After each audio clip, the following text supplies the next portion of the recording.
இயேசு ஜீவிக்கிறார். சுவிசேஷ ஊழியம் வழங்கும் ஜீவ வார்த்தைகள். கிறிஸ்துவில் பிரியமானவர்களே, ஆண்டவராகிய இயேசு கிறிஸ்து நாமத்தில் உங்கள் யாவரையும் அன்போடு வாழ்த்து வரவேற்கிறோம். இயேசு ஜீவிக்கிறார் ஊழியத்தின் சார்பாக ஜீவ வார்த்தைகள் நிகழ்ச்சிக்கு வந்திருக்கிறவங்களை கர்த்தர் ஆசீர்வதிப்பாராக. ஒவ்வொரு வாரமும் இதே நேரத்தில் இந்த செய்திகளை கேளுங்கள். யூடியூப்பிலேயும் ஜான் எம் ஜெயராஜ் என்கிற பெயரோடு இந்த செய்திகளை நீங்கள் பார்க்கலாம். ஊழியத்தில் பயன்படுத்த விரும்பினாலும் எங்களுடைய வெளியீடுகள், புஸ்தகம், ஆடியோ சிடி தேவையானாலும் எங்களோடு தொடர்பு கொள்ளுங்கள்.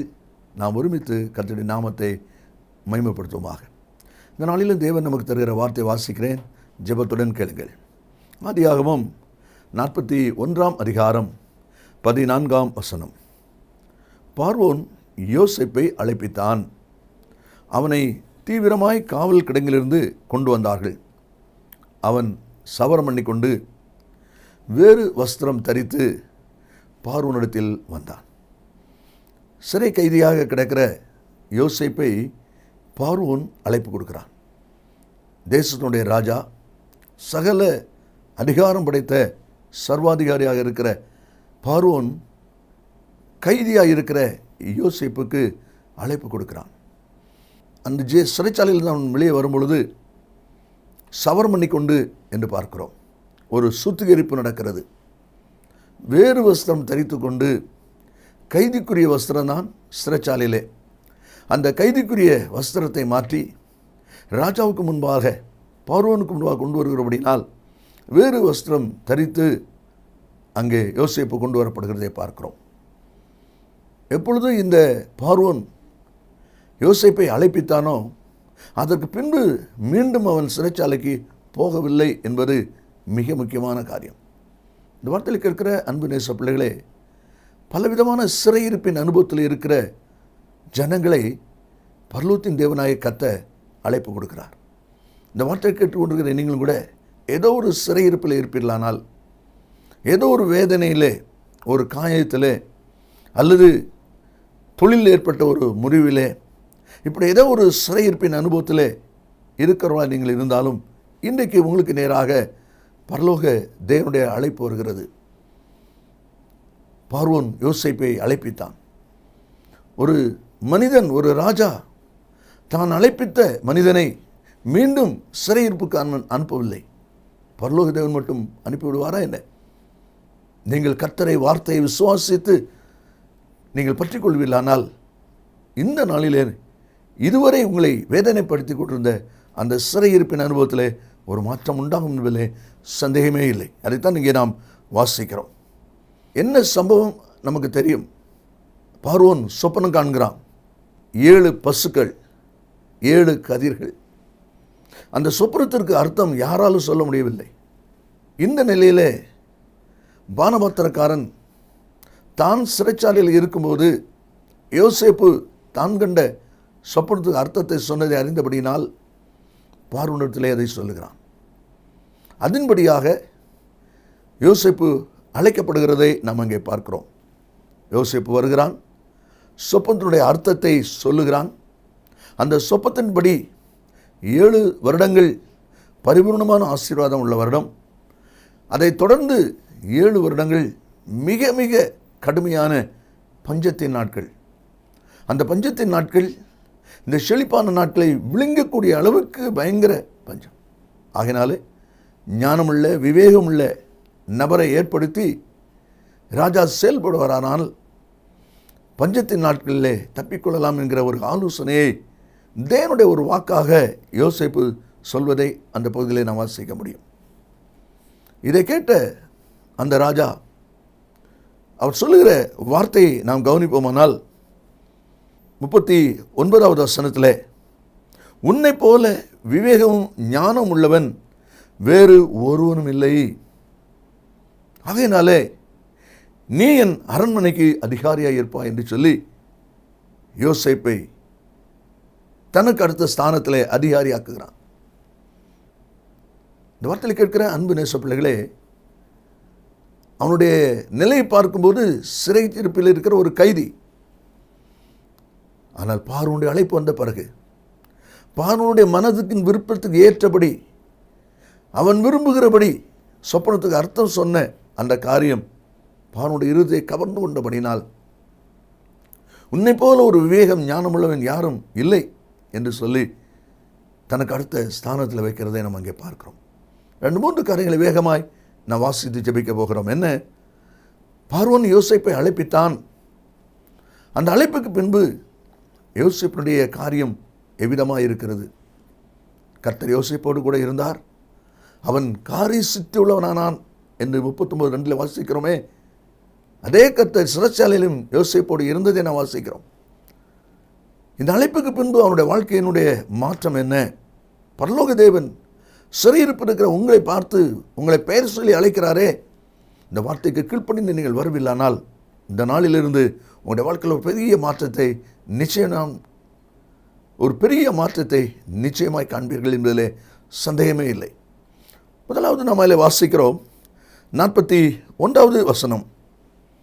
பார்வோன் யோசேப்பை நோக்கி, பார், எகிப்து தேசம் முழுமைக்கும் உன்னை அதிகாரியாக்கினேன். என்னுடைய தேசம் முழுமைக்கும் நீ அதிகாரி என்று சொல்வதை நாம் அதில் பார்க்கிறோம். அப்போ பார்வோனுக்கும் இவனுக்கு என்ன ஒரு வித்தியாசம்? 40ஆம் வசனத்திலே, நீ என் அரண்மனைக்கு அதிகாரியாக இருப்பாய் என்று சொல்கிறான். மாத்திரமல்ல, சிங்காசனத்தில் மாத்திரம் உன்னிலும் நான் பெரியவனாயிருப்பேன். சிங்காசனத்தில் மாத்திரம் அந்த அரசாட்சியின் அனுபவம். மற்றபடி உன்னை எகிப்தும் தேசம் முழுவதுக்கும் உன்னை அதிகாரியாக்கினேன். அந்த ஆளுகை அவனுடைய கரங்களிலே கொடுக்கப்படுகிறதை நாம் அதில் பார்க்கிறோம். 43வது வசனத்தில் சொல்கிறான், தன்னுடைய 2ஆம் ரதத்தின் மேல் அவனை ஏற்றினான். முதல் ரதம் பார்வோனுக்கு, 2வது ரதம். இந்த வார்த்தையில் கேட்கிற அன்பு நேச பிள்ளைகளே, எங்கேயோ ஒரு கைதியாக இருந்த யோசேப்புக்கு இப்படி ஒரு மேன்மையா? காரணம், அழைப்பு பார்வோனிடத்திலிருந்து, பரலோக தேவனிடத்திலிருந்து அழைப்பு உங்களுக்கு வந்திருக்கிறபடினால் நீங்கள் எந்த நிலையில் இருந்தாலும் நீங்கள் உயர்த்தப்படுவது நிச்சயம். ஜனத்தின் மத்தியிலே, சமுதாயத்திலே, உங்களுடைய குடும்பத்திலே, நீங்கள் பணி செய்கிற இடங்களிலே உங்களுடைய காரியம் பெரிதாக இருக்கும், மேன்மையாக இருக்கும். பார், உன்னை நான் அதிகாரியாக்கினேன் என்று சொல்கிறான். 2வதாக 42ஆம் வசனத்திலே நான் வாசிக்கும் போது, பார்வோன் தன் கையில் போட்டிருந்த தன் முத்திரை மோதிரத்தை கழற்றி அதை யோசேப்பின் கையிலே போட்டான். முத்திரை மோதிரம் என்பது அதிகாரம். அப்படியானால் பார்வோன் தன்னுடைய அதிகாரத்தை, தேசத்தை ஆளுகிற, ஜனங்களை நிர்வகித்து கொண்டு போகிற அந்த அதிகாரம் யோசேப்புடைய கரங்களிலே கொடுக்கப்படுகிறது. மாத்திரமல்ல, மெல்லிய வஸ்திரங்களை அவனுக்கு உடுத்தி பொன் சர்ப்பணியை அவன் கழுத்திலே தரித்தான் என்று பார்க்கிறோம். மெல்லிய வஸ்திரம், ராஜாக்கள் உடுக்கக்கூடிய வஸ்திரம். அப்படிப்பட்ட ஒரு மேன்மையும் ஒரு கனமும் அங்கே கொடுக்கப்படுகிறதை பார்க்கிறோம். இந்த வார்த்தையில் கேட்கிற அன்பு நேச பிள்ளைகளே, பரலோக தேவனுடைய அழைப்பு உங்களை நோக்கி வருகிறபடினால் அந்த வார்த்தைக்கு கீழ்ப்படிந்து அவருடைய இருதயத்தை கவர்ந்து கொள்ளும்படியான ஒரு சாட்சி உள்ள, பரிசுத்தம் உள்ள ஒரு வாழ்க்கை வாழ்வதற்கு நீங்கள் அர்ப்பணிப்பீர்களானால் ஆண்டவர் கனமான அதிகாரத்தை, கனமான ஆளுகையை உங்களுக்கு கொடுத்து உங்களை உயர்த்துகிற தேவனாயிருக்கிறார். அதைத்தான் நல்ல என்ன வாசிக்கிறோம். 44வது வசனத்திலே அவன் சொல்லுகிறான், ஒருவனும் உன் உத்தரவில்லாமல் தன் கையையாவது காலையாவது அசைக்கக்கூடாது. உன்னுடைய வார்த்தை இல்லாமல், அனுமதி இல்லாமல் எகிப்து தேசத்தில் இருக்கிற யாரும் கைகால் அசைக்கக்கூடாது. எவ்வளோ அதிகாரம் பாருங்கள். தேவனாய் கர்த்தர் உங்களுக்கும் அவருடைய வார்த்தைக்கு கீழ்ப்படிந்து வருகிற உங்களுக்கும் அதே அதிகாரத்தை கொடுக்கிறார். இதுவரை இல்லாத ஒரு வல்லமை, இதுவரை இல்லாத ஒரு பலனும் மேன்மையும் இனி உங்களுடைய வாயின் வார்த்தையிலிருந்து புறப்படும். அதை நீங்கள் பார்ப்பீர்கள். அதுதான் இல்லை சொல்லப்பட்டிருக்கிறது. 55வது வசனத்தை நான் வாசிக்கும் போது, அதே பார்வோன் ஜனங்களுக்கு அவன் சொல்லும்போது சொல்லுகிறான், நீங்கள் யோசேப்பிடத்திற்கு போய் அவன் உங்களுக்கு சொல்லுகிறபடி செய்யுங்கள். இதுவரைக்கும் யார் யாரெல்லாமோ உங்களுக்கு ஆலோசனை கொடுத்தாங்க. இனி யோசேப்பு கொடுக்குற ஆலோசனை தான் நீங்கள் செய்யணும். உங்களை ஒதுக்குனவங்க உங்களை தேடி வருவாங்க, உங்களுக்கு ஆலோசனை கேட்க வருவாங்க. இந்த காரியம் எனக்கு புரியலை, இதை சொல்லிக் கொடுங்க. இந்த காரியம் எனக்கு விளங்கலை, எனக்கு உதவி செய்யுங்க கேட்க வருவாங்க. எதுவானாலும் யோசேப்பிடத்தில் கேளுங்கள் என்று சொல்லி பார்வோன் சொன்ன வண்ணமாக உங்களிடத்தில் ஜனம் உங்களை தேடி வந்து தங்களுக்கு இருக்கிற பிரச்சனையை தீர்த்து கொள்ள வருவார்கள். அவ்விதமான ஒரு கன, ஒரு மேன்மையை கர்த்தர் உங்களுக்கு கொடுக்கிற தேவனாயிருக்கிறார். 57ஆம் வசனத்தில் சகல தேசத்தார்களும் யோசேப்பினிடத்தில் தானியம் கொள்ளும்படி எகிப்துக்கு வந்தார்கள். எல்லா தேசத்தில் இருக்கிற மக்களும் தானியம் கொள்வதற்காக யோசேப்பை தேடி வந்தார்கள். அவ்விதமான ஒரு மேன்மையை ராஜா கொடுப்பதை நாம் அங்கே பார்க்கிறோம். மூன்றாவதாக 45ஆம் வசனத்தை நாம் வாசிக்கும் போது, பார்வோன் யோசேப்புக்கு ஓன் பட்டணத்து ஆசாரியனாகிய போத்திப்ராவின் குமாரத்தியாகிய ஆஸ்நாத்தை அவனுக்கு மனைவியாக கொடுத்தான். இப்பொழுது ஒரு குடும்பம் அவனுக்கு உருவாகிறது. ஏற்ற ஒரு துணை அவனுக்கு கிடைக்கிறது. நன்றாக யோசித்து பாருங்கள். திருமண சம்பந்தம் என்பது பெண் வீட்டார் மாப்பிள்ளை வீட்டார் பேசி கலந்து அவருடைய குடும்பம் என்ன, அவருடைய கோத்திரம் என்ன, அவருடைய ஆதி பழக்க வழக்கங்கள் எப்படிப்பட்டது, எப்படிப்பட்ட நிலையில் அவர்கள் வளர்ந்தவர்கள் வாழ்ந்தவர்கள், அவர்களுடைய பூர்வீகம் என்ன, இப்படிப்பட்ட பல கேள்விகள் அங்கே வரும். யோசேப்புடைய காரியத்தை யோசித்து பாருங்கள்.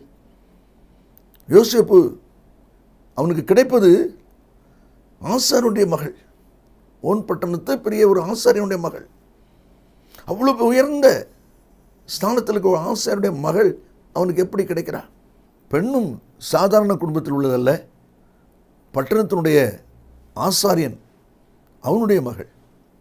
நல்ல யோசிகள். ஒரு திருமணத்துக்கு ஆயத்தப்படும் போது குலம் கோத்திரம், அவருடைய பூர்வீகம், அவருடைய வளர்ப்பின் தன்மைகள், குடும்பத்தார் யார் யார் இருக்கிறாங்க, இப்படி பல கேள்விகள் அங்கே வரும். அதெல்லாம் ஆராய்ந்து பார்த்தா நம்ம குடும்பத்துக்கு இந்த குடும்பம் ஒத்து வருமா, இதெல்லாம் பார்த்து தான் திருமண ஏற்பாடுகள் நடக்கும். இது நமக்கு தெரிந்த காரியம். யோசிப்புடைய காரியத்தை யோசித்து பாருங்கள். அவனுடைய குடும்பம், அவருடைய இனம், அவனுடைய ஜனத்தார் யார், எங்கே இருக்கிறார்கள் என்று கேட்டால் என்ன சொல்லியிருப்பாங்க? இந்த பகுதியை வாசிக்கும் போது நான் யோசிக்கிறேன், யோசிப்புடைய திருமணத்தை அன்றைக்கு யோசிப்பின் குடும்பத்தார் யார் இருந்திருப்பாங்க? யாருமே கிடையாது. எப்படி இந்த காரியம் நடக்குது? பார்வோன் யோசேப்பை அழைப்பித்தான். பார்வோனுடைய வார்த்தைக்கு முன்பாக யாரும் எதுவும் சொல்ல முடியாது. அப்படிப்பட்ட ஒரு ஆச்சரியமான ஒரு திருமணம் அங்கே நடத்தப்படுகிறதை நாம் அங்கே பார்க்கிறோம். கர்த்தர் விதமாக ஒரு குடும்பத்தின் ஆசீர்வாதத்தை அவனுக்கு கொடுப்பதை பார்க்கிறோம். இந்த வார்த்தையில் கேட்கிற அன்பின் பிள்ளைகளே, நீங்கள் கூட உங்களுடைய வாழ்க்கையில், உங்களுடைய பிள்ளைகளுடைய வாழ்க்கையில் ஒரு திருமணத்திற்காக, குடும்ப ஆசீர்வாதத்திற்காக எதிர்பார்த்து நிற்கிறீங்களா? நிச்சயமாய் கர்த்தர் காரியத்தை வாய்க்க பண்ணுகிற தேவன். யோசேப்புக்கு ஏற்ற ஒரு குடும்பத்தை ஆயத்தப்படுத்தினவர் உங்களுடைய பிள்ளைகளுக்கும், அல்லது நீங்கள் யாரை குறித்து ஜெபித்து கொண்டிருக்கிறீர்களோ அந்த பிள்ளைகளுக்கும் நிச்சயமாய் ஒரு ஆசீர்வாதமான குடும்பத்தை கர்த்தர் ஏற்படுத்தி கொடுப்பார். விசுவாசத்தோடு தேவனுக்கு நன்றி சொல்லுங்கள். ஆதியாகமம் 24:4 வாசிக்கும் போது, ஆபிரகாம் ஈசாக்குக்கு பெண் பார்ப்பதற்கு என் தேசம் என் இனத்தாரிடத்தில் போய் பெண் தேடுன்னு சொல்கிறான். அதே போல் ஈசாக்கு யாக்கோபுக்கு பெண் பார்க்குற நேரத்தில் 28ஆம் அதிகாரம் 1-2 வசனங்களை வாசிக்கும் போது, நீ இங்கே இருக்க வேண்டாம், 16ஆமில் இருக்கிற உன்னுடைய அம்மாவுடைய அப்பா வீட்டுக்கு போ, அங்கே சகோதரன் லாபானுடைய குமார்த்திகளிலே பெண் கொள்வாய். இப்படிப்பட்ட காரியங்கள் அங்கே நடக்குது. ஆனால் தேவன் ஆச்சரியமாய் பார்வோன் மூலமாக யோசேப்புக்கு அந்த காரியத்தை ஏற்படுத்தி கொடுக்கிறார். கடைசியாக 45ஆம் அதிகாரம் 18வது வசனத்தை நாம் வாசிக்கும் போது அதில் சொல்லப்பட்டிருக்கிறது, பார்வோன் யோசேப்பிற்கு சொல்கிறான், உங்கள் தகப்பனையும் உங்கள் குடும்பத்தாரை கூட்டிக் கொண்டு என்னிடத்தில் வாருங்கள், நான் தான் யோசேப்பு என்று தன் சகோதரத்திலே தன்னை வெளிப்படுத்துகிறான். இந்த செய்தி அரண்மனை எங்கும் பரவுகிறது. பார்வோன் கிடைக்கிறது. உடனே பார்வோன் சொல்லுகிறான். அதைத்தான் இப்பொழுது நான் வாசிக்க கேட்டோம். அந்த வசனத்திலே சொல்லப்பட்டிருக்கிறது, சகோதரரை பார்த்து அவன் சொல்லுகிறான், உங்கள் தகப்பனையும் உங்கள் குடும்பத்தாரை கூட்டிக் கொண்டு என்னிடத்தில் வாருங்கள். பிரிந்து போன குடும்பம் இணைக்கப்படுகிறது. இனி இணையும், இணைக்கப்படும், நாமும் இணைக்கப்படுவோம் என்கிற சிந்தையே இல்லாத ஒரு சூழ்நிலையில் குடும்பம் இணைக்கப்படுகிறது. பரலோக தேவனும் உங்களை பார்த்து சொல்லிக் கொண்டிருக்கிறார், குடும்பத்தில் என்ன பிரிவு இருக்கிறதோ, யார் பிரிந்து நிற்கிறார்களோ, யார் இணைக்கப்பட முடியாதபடி நிற்கிறார்களோ, நம்முடைய தேவன் ஒட்ட வைப்பதற்கு அவர் வல்லமை உள்ளவர். ஒட்ட வைப்பதற்கு அவர் வல்லமை உள்ளவர். நிச்சயமாய் எவ்விதமாய் யோசேப்பினுடைய குடும்பம் இணைக்கப்பட்டதோ அதே போல உங்களுடைய குடும்பத்தையும் இணைப்பதற்கு தேவன் போதுமானவர். அதைத்தான் இந்த வசனத்திலே நான் வாசிக்கிறோம்.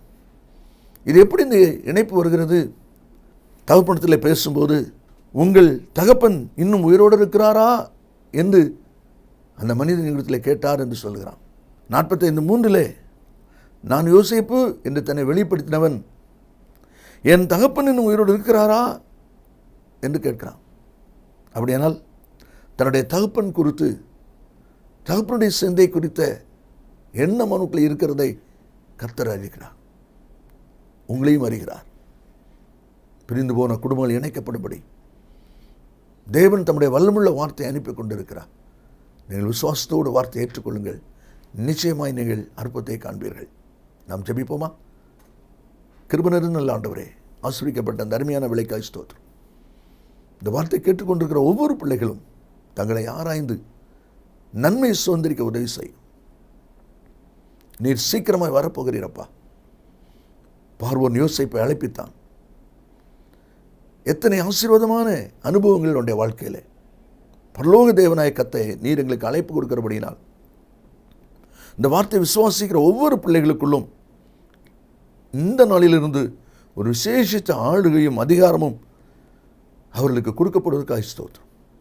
அவர்கள் எதிர்பார்க்கிற நன்மை, ப்ரொமோஷனோ, திருமணத்தின் காரியங்களோ, வீட்டின் காரியங்களோ, வாகனத்தின் காரியங்களோ, நீர் அதை வாய்க்க பண்ணுவதற்காக ஸ்தோத்திரம். பிரிந்து போன குடும்பம் பல ஆண்டுகளுக்கு பின்பு இணைக்கப்பட்டது போல இந்த பிள்ளைகளுடைய குடும்பத்தை இணைப்பதற்காக ஸ்தோத்திரம். இந்த வார்த்தை விசுவாசித்து நன்மை சுதந்திரித்துக் கொள்ள கர்த்தர் உதவி செய்வீராக. இயேசுவின் நாமத்தில் பிதாவே, ஆமேன் ஆமேன். கர்த்தர் உங்களை ஆசீர்வதிப்பாராக. ஆமேன். அருமையானவர்களே, கடந்த நாட்களில் ஒரு புஸ்தகத்தை குறித்து நான் உங்களுக்கு சொன்னேன். 50 செய்திகள் அடங்கிய இந்த புஸ்தகம் உங்கள் ஆவிக்குரிய வாழ்க்கைக்கு மிகவும் பிரயோஜனமாக இருக்கும், ஊழியர்களுக்கு சிறப்பாக பிரயோஜனமாக இருக்கும். நீங்கள் இதை பெற்று பயன்படும்படி உங்களை அன்பாய் கேட்டுக்கொள்கிறேன். மற்ற விவரங்களை என்னிடத்தில் கேட்டுக்கொள்ளுங்கள். கர்த்தர் உங்களை ஆசீர்வதிப்பாராக. மேலும் விவரங்களுக்கும் உங்கள் ஜெப தேவைகளுக்கும் நீங்கள் எங்களோடு தொடர்பு கொள்ள வேண்டிய முகவரி ஜீசஸ் லிவ்ஸ் காஸ்பல் மினிஸ்ட்ரீஸ், சகோதரர் John M Jeyaraj, 123A Donavur road, Mavadi, Nellai மாவட்டம், தென்னிந்தியா 627107. Cellphone 9443113292. Email yesujivikaar@gmail.com. Website www.jesuslivesministries.org.